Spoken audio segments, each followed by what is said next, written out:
pesquisa, a FEPAGRO desenvolve programas de inclusão que beneficiam o pequeno agricultor familiar de maneira inédita. Recursos que até agora só eram acessíveis aos grandes produtores já estão sendo disponibilizados para os pequenos.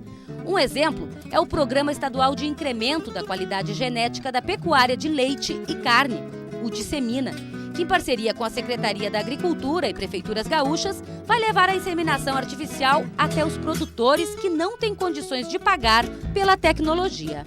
Esse programa surgiu através da reestruturação do resgate da CRIA.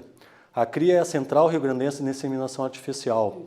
Então, a CRIA iniciou as suas atividades em 1973 e ela chegou a ser modelo para o Brasil e para a América Latina. Com o resgate da CRIA e a reestruturação, nós lançamos o programa, que vem com algumas modificações. Ele prevê a distribuição de material genético hoje a custo zero aos beneficiados e subsidia o nitrogênio também, que é o material que conserva o sêmen congelado. Isso sempre foi um gargalo também dentro da inseminação artificial, tanto do ponto de vista do alto custo do nitrogênio e como a logística de distribuição.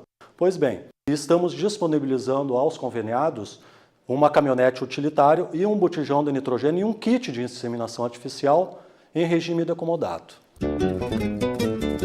O objetivo de desenvolver as cadeias produtivas da pecuária de corte e leite, especialmente para pequenos produtores, cerca de 7 milhões de reais serão investidos pelo Estado.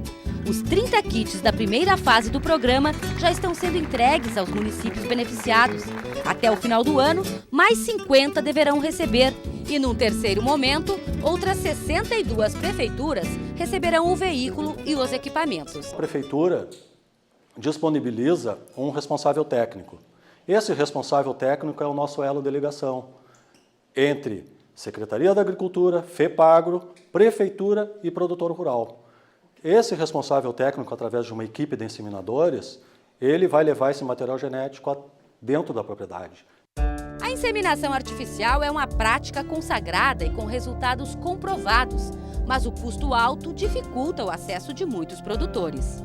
O que nós queremos é que esse programa ele inclua, ele resgate o pessoal que saiu da prática da inseminação, que está excluído do processo, por questões financeiras, logística, assistência técnica, distâncias dos centros de inseminação artificial, dos seus representantes, das empresas que prestam esse serviço, né? A essência do programa Dissemina é o melhoramento genético, mas junto o agricultor recebe outras orientações que prometem dar um salto de qualidade nas propriedades. A inseminação não é simplesmente a prática da inseminação artificial. O técnico ele está habilitado para ver a questão de manejo, de alimentação, de sanidade. Ele vai fazer um fichário dos animais, uma radiografia da propriedade e ele já vai transformar essa propriedade para um outro patamar. Esta é a propriedade de seu Nésio, um pequeno agricultor do município de Tiúgo. Nésio nasceu no interior, mas tinha o sonho de trabalhar na construção civil, como os irmãos, os tios e outros parentes. Foi para a cidade muito jovem, mas depois de alguns problemas familiares e de se casar com uma filha de agricultores, viu que o futuro para a nova família poderia ser bem melhor se voltasse para o campo. E foi o que fez. Para garantir o sustento dos filhos, Nésio planta soja, milho e hortifruti granjeiros. Planta soja e milho no verão e no inverno aveias e vem para dar palha na cobertura na terra e para semente. Para o ano que vem ser plantado em outro lugar, né? Também sabe como manter a terra para que ela não perca os nutrientes. O certo é recomendado para os agrônomos cada 2, 3 anos botar calcário de novo, né? Se tu não colocar calcário em 4, 5 anos, 4, 5 safras, não dá mais nada, né? Vai cada ano diminui, né? O início do cultivo de soja no Rio Grande do Sul, como também as primeiras variedades de semente de milho, passaram por dentro da fundação. Além disso, é da FEPAGRO o primeiro laboratório de análise de solo, que descobriu o calcário para a correção da acidez. Foi a grande revolução da agricultura gaúcha e hoje é reconhecida no mundo inteiro, possibilitando o plantio em áreas ditas improdutivas. Nos solos de regiões subtropicais e tropicais, existia um elemento químico que não deixava as plantas crescer corretamente, que hoje todo e qualquer acadêmico da agronomia conhece, que é o alumínio. Quando começaram a ocupar o Planalto do Rio Grande do Sul, era um fracasso absolutamente total. Não havia possibilidade de produzir alimentos naquela região. E a partir dessa descoberta, que nasceu sim aqui dentro da FEPAGRO, ela foi possível identificar o elemento, verificar como nós poderíamos quantificar a necessidade de algo para colocar para corrigir, esse algo que a gente conhece hoje que é o calcário, e a partir daí foi criado um grande projeto coordenado pela URSS chamado Operação Tatu, que foi, portanto, a grande revolução na agricultura gaúcha. A acidez do solo é uma característica que ocorre em praticamente todo o estado. E para que as terras possam produzir, precisam ser tratadas. A pequena área de seu Sérgio nunca tinha recebido nenhum tipo de recuperação. Mas depois dessa nuvem branca, as coisas devem melhorar por aqui. Deve mudar, agora botar as calcárias, né? Vai ser golbeada de novo em cima. Vou plantar uns aipim e vou plantar um milho, né? Também agora, um pedacinho de pasto e um milho, para ver se vai dar, né? Seu Sérgio é um pequeno agricultor do município de Tiúgo, que está sendo beneficiado pelo Programa Estadual de Correção da Acidez do Solo. A acidez do solo é um fenômeno natural que ocorre principalmente nas regiões onde chove bastante, como é o caso do Rio Grande do Sul. Os elementos como cálcio, magnésio, que são elementos que são nutrientes e também são alcalinos, são levados embora pela chuva mesmo. E fica a acidez, ou seja, baixo o pH, isso que é a acidez, é um pH mais baixo, e também o alumínio, ele prejudica o crescimento das raízes. E então isso acaba afetando o desempenho, o crescimento das plantas, o rendimento dessa produtividade e até a sensibilidade à seca, porque a raiz não consegue aprofundar, então ela não consegue absorver água, além de nutrientes, não consegue absorver água suficiente. Para que os recursos do Programa de Correção de Acidez do Solo sejam liberados, alguns critérios devem ser observados pelos municípios, o que garante o benefício para o público-alvo. Em primeiro lugar, que seja o público do Pronaf. Palavras mais simples, é o pequeno agricultor familiar que tem limitações técnicas e práticas de executar a calagem e um bom manejo do solo, a calagem, a adubação, um bom manejo do solo. Esse é o público-alvo. O prefeito de Tiúgo, que também é presidente da Associação dos Municípios do Alto da Serra do Botucaraí, diz que muitos pequenos agricultores da região também têm dificuldade de renda para investir na propriedade. O mini e pequeno produtor enfrenta adversidades climáticas constantemente, ora com falta de chuva, ora com excesso de chuva, ora com granizo, ora com temporal, vendaval. Enfrenta dificuldade, por isso que o programa de correção de solos, para corrigir a acidez do solo, vem em muito boa hora para que o produtor tenha assim, mais produtividade e, consequente, mais renda. Outro elemento importante que contribui diretamente para a produção rural é o conhecimento sobre o tempo e o clima. E é por isso que a FEPAGRO mantém um centro de operações meteorológicas aqui, na sede administrativa em Porto Alegre. As informações do Centro de Meteorologia, né, eles servem para aquelas tomadas de decisões mais rápidas do agricultor, né?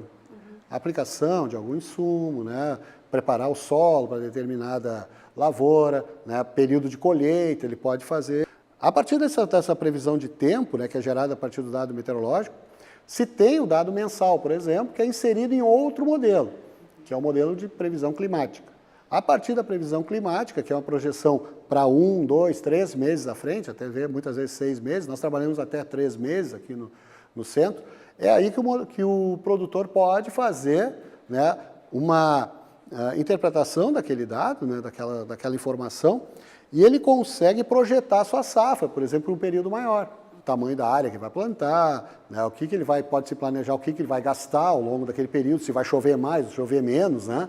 Com aquela informação ele pode, né, na verdade, planejar todo o seu período ali de plantio, né, do desenvolvimento até a colheita, né, para ele conseguir ter a maior lucratividade possível, né? A FEPAGRO conta com um laboratório de microbiologia que é pioneiro no desenvolvimento de pesquisas com bactérias benéficas para a agricultura.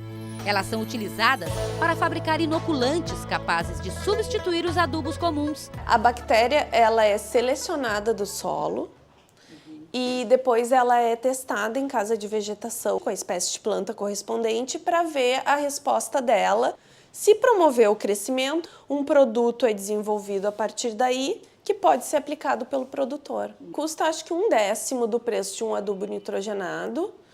Ele garante alta produtividade e é ecologicamente um produto sustentável, né? Porque não vai agredir o meio ambiente, não vai ter problema de nitrogênio, lixiviação por nitrogênio ou qualquer outro dano ao solo. A descoberta não é nova. Surgiu em 1950 com o professor João Rui Jardim Freire, da Faculdade de Agronomia da URGS, que desenvolveu e apostou nesse laboratório da FEPAGRO. Ele foi colecionando estirpes bacterianas, ou seja, essas bactérias benéficas, e montou uma coleção que é chamada de coleção SEMIA. Essa coleção ela é referência para o Brasil, ela é referência para o Ministério da Agricultura, tanto é que nós fornecemos essas bactérias para a indústria produzir o inoculante. Depois que a indústria produz, o Ministério da Agricultura ele vai lá, coleta amostras desse inoculante, traz para o nosso laboratório para a gente certificar e aprovar o produto para aí poder ser liberado para os agricultores usarem. Apesar da tecnologia já ser bastante difundida entre os grandes produtores de soja no Brasil, ainda é pouco utilizada pelos gaúchos. Aqui no Rio Grande do Sul ele não é tão utilizado porque não é divulgado. O produtor tem uma certa pressão para a utilização do nitrogênio nas lavouras, né? Sem o trabalho da FEPAGRO, as lavouras de soja no Brasil não iam ser viáveis. A produtividade da soja está diretamente ligada à produção de inoculantes e à utilização destes. Principalmente nos estados do Mato Grosso, que é um grande produtor de soja, e Paraná. Além do uso em larga escala na produção de soja de todo o país, o inoculante também é uma alternativa para as pastagens de leguminosas, trazendo benefícios para a produção de gado e melhorando a fertilidade do solo. Em forrageiras leguminosas, como o cornichão, a ação do inoculante tem múltiplos efeitos benéficos. Na propriedade deste pecuarista familiar da Zona Sul de Viamão, os primeiros benefícios já apareceram. Tinha uma produção muito baixa aqui, o solo muito pobre. Então a gente agora, esse inverno que a gente costumava ter poucos animais, esse inverno a gente passou com 16 animais em 5 hectares. Então foi uma melhora muito grande. O inoculante utilizado, né, em consórcio com a plantação do cornichão foi uma escolha no intuito de melhorar a fertilidade do solo, né?